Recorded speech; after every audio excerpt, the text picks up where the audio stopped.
En entrevista concedida a un medio de comunicación, el director de la Policía Nacional, el general Rodolfo Palomino, señaló que así como los guerrilleros de las FARC ayudan hoy con el desminado humanitario, podrían hacerlo con la erradicación de cultivos ilícitos. Ante estas afirmaciones, los campesinos indicaron que en más de una oportunidad han creado propuestas para que la erradicación sea manual y de esta forma frenar las aspersiones con glifosato que han dejado graves afectaciones a la salud de estas comunidades.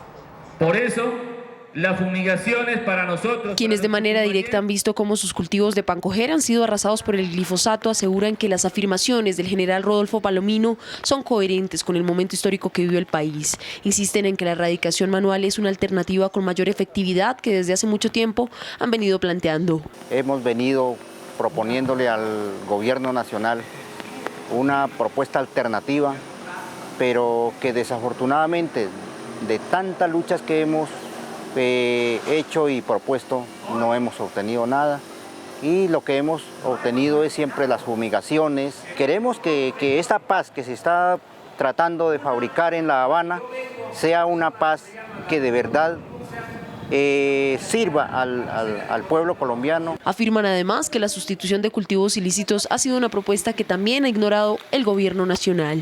Sabemos que el gobierno no busca como una solución a esta problemática, y esto hace que los campesinos tengan que seguir buscando como los medios de subsistir. Entonces nosotros llegamos a pensar que parece que el gobierno quiere es que el campesino desaloje estas zonas para poder ellos apropiarse, adueñarse de estos territorios. Señalan que desde que inició el Plan Colombia, programa bilateral con Estados Unidos, han venido denunciando las múltiples enfermedades que dejan las aspersiones aéreas con glifosato.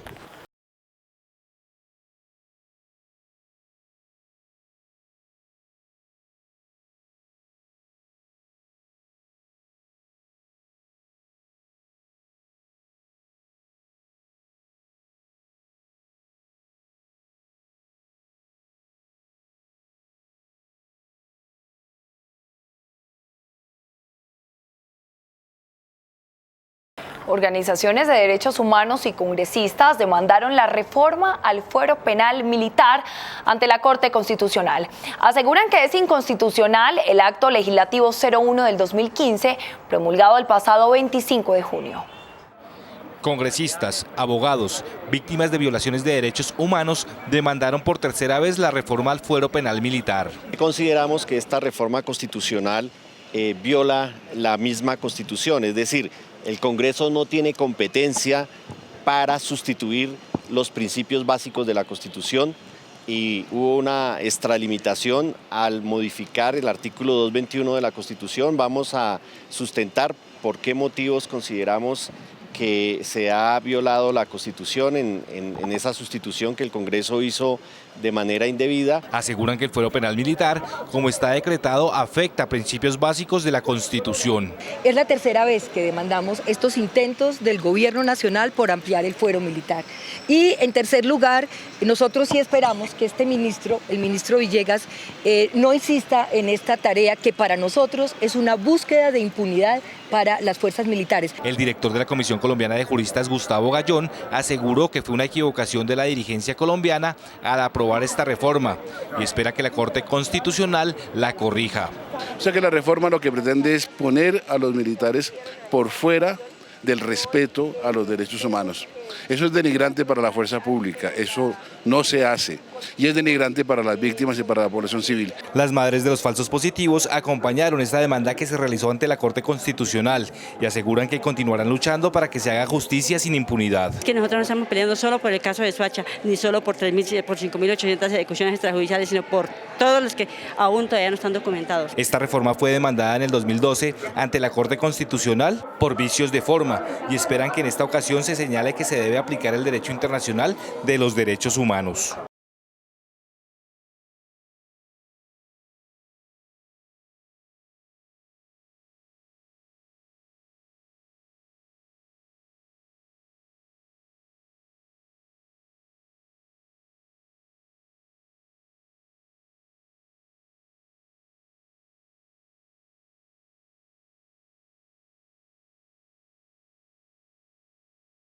Y a propósito de este tema, el experto en temas de derechos humanos, Alberto Yepes, coordinador de la plataforma Colombia, Europa, Estados Unidos, dice que lo que muchos buscan es que ahora que se avecina un eventual posconflicto, los hechos atroces que se han cometido por parte de diferentes actores queden en la impunidad. Según el analista Alberto Yepes, especializado en temas de derechos humanos, la reforma que se le hizo al fuero penal militar sustituye principios fundamentales de la Carta Magna de 1991 y por eso no deben entrar en vigencia. Explica las implicaciones que tendrían estas modificaciones. Aquí se quiere hacer una aplicación restrictiva y exclusiva del derecho internacional humanitario, impidiendo que las víctimas de operaciones militares en que resulten lesionadas al derecho a la vida u otros derechos, se puedan aplicar los derechos humanos, con lo cual los derechos de las víctimas terminan también siendo vulnerados y también la autonomía judicial y el deber del Estado de investigar todas las infracciones a los derechos humanos. En 2013, gracias también a una demanda de congresistas del Polo Democrático, la Corte Constitucional tumbó un proyecto que pretendía la ampliación del fuero penal militar, de ahí que tuviera que presentarse de nuevo el año pasado. Según el analista, este sería el trasfondo de lo que se busca con estos cambios. Hay una intención de muchos sectores de que exista impunidad, de que no se esclarezcan las responsabilidades en crímenes atroces que han ocurrido en el país, crímenes como los falsos positivos y otro tipo de crímenes, y se busca que sean los propios militares quienes se ocupen de cerrar estos casos. Yo creo que lo que hay es una pretensión de impunidad y en este caso se hace apelando a que esos crímenes se investiguen exclusivamente desde la órbita del DIH y no desde los derechos humanos. Para Yepes, así como los falsos positivos, las graves violaciones a los derechos humanos o las infracciones al derecho internacional humanitario deben ser competencia de la justicia ordinaria y no de la justicia penal militar.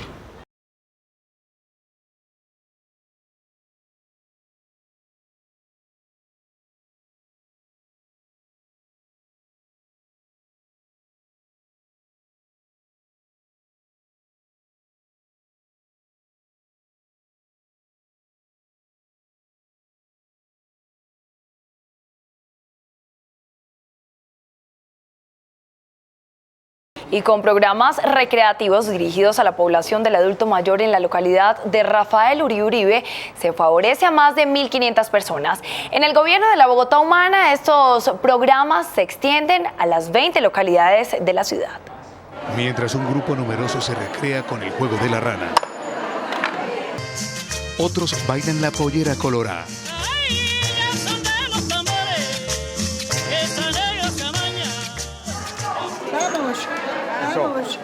En otra esquina del Salón Comunal del barrio Santa Lucía, en la localidad de Rafael Uribe Uribe, Lilia Loaiza, la más juvenil de todas, dirige la clase de gimnasia. Ejercicios que combina con el buen sentido del humor paisa. La noche que me casé no pude dormir ni un rato. Toda la noche pasé manejando el aparato. En estos proyectos también se incluyen las manualidades. Esto es una diadema hecha en reciclaje de las abuelas, porque ya son muy laboriosas. Aquí las abuelas son, pero mejor dicho, de maravilla. El proyecto son todas aquellas actividades de recreación y actividad física para el adulto mayor. Según la cifra del DANE en Bogotá, hay cerca de 1 millón de personas de la tercera edad. Y en el gobierno de la Bogotá Humana son atendidas mediante programas en salud y recreación para mejorar la calidad de vida del adulto mayor. Un poquito de música. ¿Cómo es que bailamos? ¿Cómo es que bailamos? A ver, ¿cómo es la cumbia? Un poquito de música. La pollera colora. La la la la la la la la la la la la. Con la pollera colorada. Algún día usted y yo también seremos adultos mayores y el corazón estará intacto si regalamos mucho amor. Esteban Cuantindoy, Calla Cama, un aplauso. Así, con la bandera, epa. Noticias Capital, epa.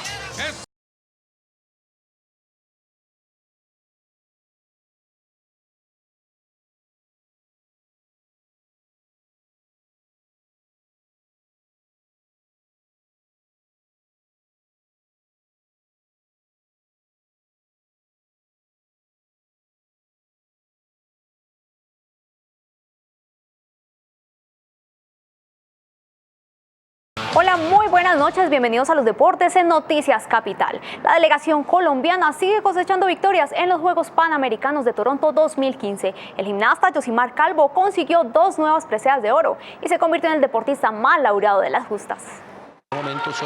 Una medalla dorada en caballo con arzones y 2 bronces no fue suficiente para el gimnasta Yosimar Calvo, quien subió de nuevo al primer lugar del podio, esta vez por partida doble.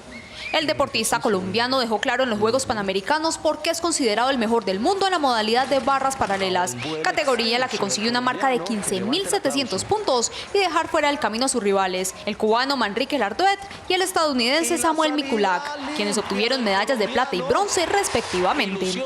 Calvo se apoderó del Coliseo de Toronto, donde a falta de una salió con 2 medallas, pues también culminó en el primer lugar en barra fija. Estoy muy orgulloso, muy contento por el resultado del día de hoy. Quiero dedicar estos triunfos a todas esas personas que me han apoyado, a toda Colombia, a mi departamento, en especial a mi madre, que ha sido parte fundamental de mi proceso en la gimnasia. A las preseas del cucuteño se sumó la de plata obtenida por el tenista vallecaucano Nicolás Barrientos, quien cayó en la final ante el argentino Facundo Bagnis luego de 2 sets con parciales 6-1 y 6-2. Por su parte, el equipo de voleibol playa femenino venció 2-0 en la ronda preliminar a El Salvador. En tiro con arco, Ana María Rendón avanzó a la semifinal, que se disputará el sábado. Canadá se mantiene al frente de la clasificación general y Colombia avanza en el 4º lugar.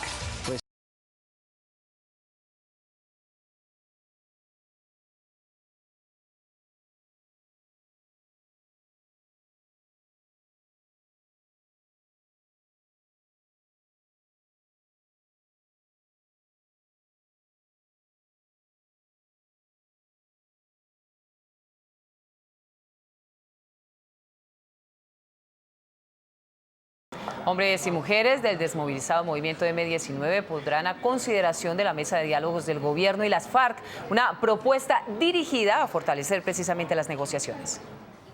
El M está aquí, el grupo guerrillero comandado por Carlos Pizarro, que en la década de los 80 firmó la paz como M19 con el gobierno, continúa vigente desde la política y la actividad con propósito social. A partir de su experiencia en la guerra y en la reconciliación, las bases del movimiento presentarán a los negociadores del gobierno y FARC en La Habana, Cuba, una propuesta de 3 puntos dirigida a fortalecer aspectos de estos diálogos. Justicia transicional. La propuesta contempla justicia transicional únicamente para los actores del conflicto gobierno-FARC. Otros actores armados como Bacrim y guerrilla del ELN serían beneficiados solo si hacen parte de un proceso de paz. Porque hay quienes se han lucrado vendiendo los armamentos, hay quienes se han lucrado atizando la guerra, hay quienes se han lucrado haciendo propaganda beligerante. Estos personajes no pueden estar dentro de justicia transicional. Nosotros pensamos que solamente son los actores armados y los que hoy estén dentro del proceso. Concentración.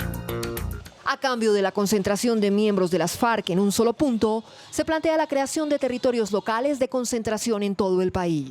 Nosotros pensamos que es inviable que en un solo territorio, en un sector, se concentren todos los hombres de la FARC. Primero porque la movilización de estos hombres hacia un mismo sitio traería desazón a ese territorio, que haya varias concentraciones, que en los territorios donde ya están ellos se concentren siendo ellos garantes de la seguridad del pueblo, el pueblo garantes de la seguridad de la FARC en colaboración con el Estado. Pedagogía por la paz. Para que un país asimile plenamente la paz, debe vivirla a través de un entorno de reconciliación y buena calidad de vida de todos los miembros de una sociedad. Se propone además la creación de una cátedra para la paz. La paz no es ver deambulando por las calles de nuestra patria desolación, miseria, hambre y muerte. La paz tiene que ir a corregir todas esas inequidades que esta sociedad, por la mala repartición de la riqueza, está generando.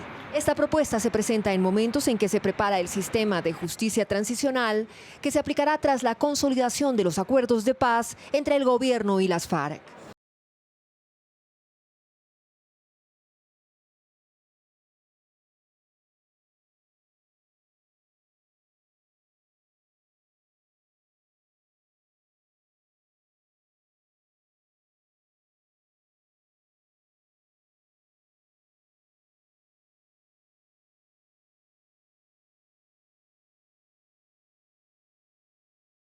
Noticias Capital conoció en exclusiva el documento de preacuerdo realizado entre la defensa del hacker ecuatoriano Daniel Bajaña Barragán y la Fiscalía General de la Nación, que será presentado ante el juez segundo de conocimiento de Bogotá, quien en días pasados había tumbado ese proceso. De ser aceptado el preacuerdo, la defensa de Bajaña pedirá la libertad del sindicado. Acceso abusivo a un sistema informático y uso de software malicioso serían los delitos que aceptaría el hacker ecuatoriano Daniel Bajaña Barragán en el preacuerdo que esta tarde se presentará ante el juez segundo de conocimiento de Bogotá y que, de ser aceptado, podría llevarlo a la libertad. El preacuerdo entre la Fiscalía General de la Nación y la defensa de Bajaña fue conocido en exclusiva por Noticias Capital. En el documento se observa que por los delitos antes mencionados, la pena para el hacker ecuatoriano sería de 40 meses de prisión, como lo explica en el documento su defensa. Por lo tanto, su señoría, el señor Daniel Agustín Bajaña Barragán, acepta ser el coautor material de los delitos de acceso abusivo a un sistema informático y uso de software malicioso, y por esto la pena principal a imponer será la de 40 meses de prisión y, como accesoria, la de 80 salarios mínimos legales mensuales vigentes. Anteriormente, el juez segundo consideró que en el documento presentado días atrás, la Fiscalía no tuvo en cuenta que los delitos imputados presentan un agravante, puesto que con sus actividades ilegales se puso en riesgo la seguridad nacional, hecho que ya se evidencia mencionado en el preacuerdo que se presenta esta tarde. Usted, señor Bajaña, con su actuar vulneró los bienes jurídicos contra la seguridad pública, de la protección de la información y de los datos, de los delitos contra la existencia y seguridad del Estado sin que obrara una justa causa. Bajaña es investigado por adelantar interceptaciones de comunicaciones y correos electrónicos del ex vicepresidente de la República, Francisco Santos, y su secretaria privada, por instrucción del hacker Andrés Fernando Sepúlveda Ardila, quien paga una pena de 10 años de prisión.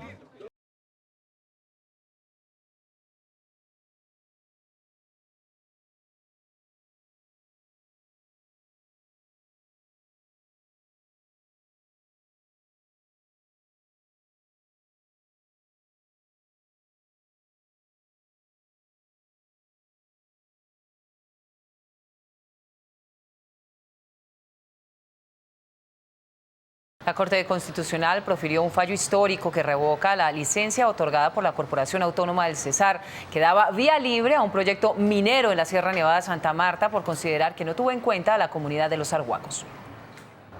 La sentencia histórica otorgada por la Corte Constitucional sienta un precedente importante para los pueblos indígenas del país, que han visto las afectaciones en materia ambiental y social que deja a su paso la incursión de proyectos de explotación minera. Esta sentencia da claridad para las instituciones del Estado, da claridad sobre el tema de la ejecución de proyectos en este sitio y da claridad adicionalmente para que los dueños de proyectos tengan claro que estas comunidades tienen unos derechos especiales que deben ser respetados. La Sierra Nevada de Santa Marta, territorio que es considerado por los indígenas arhuacos como el corazón del mundo, será protegido con esta decisión, junto a otras comunidades que nunca fueron tenidas en cuenta en la consulta previa, derecho fundamental que se supone garantiza la Constitución Política de Colombia. Esto tenía bastante preocupado a los pueblos indígenas porque no se habían tenido en cuenta ni su derecho a la autodeterminación, ni su derecho al territorio y mucho menos el derecho a la consulta previa. Por esa razón ellos acudieron a los tribunales con el fin de buscar una solución a esta problemática y poder dar esa discusión de qué modelo de desarrollo quieren ellos dentro de su territorio.